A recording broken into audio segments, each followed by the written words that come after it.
Hey, so in this quick tutorial, I'm going to show you how to use the isNumber and search functions in order to find text within a string. So let's say we want to find all the SKUs here that contain LP within them or HD. What we can do is we can look for them using the isNumber search function. So what we do is we go equals isNumber bracket search bracket, and then we're going to identify the information that's in D3, and then we're going to do comma, and then we're going to do a B4. I'm going to close the brackets and we're going to return. So we can see that LP is in B4 here. If we change this to HD, it would return a false.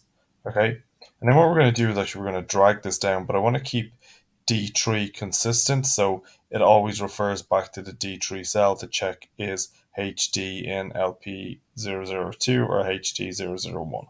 Okay, so in order to do that, we're going to go into our function and we're going to press F4 in order to generate a double dollar sign and press return, and that'll keep it consistent.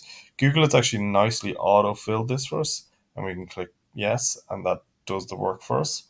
But equally, actually, once we've done that, we can also drag it down ourselves to generate the exact same function.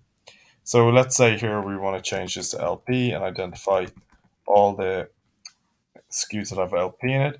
We can fairly easily do that. And maybe if you wanted to take it a step further and we wanted to apply a filter, we jump down here and we create a filter. And then what we can do then is we can look at all the values that are true, just through filter. So let's say clear, click true, and we're going to just see all the values here that are true. That's a very easy way of finding text within a string using isNumber search.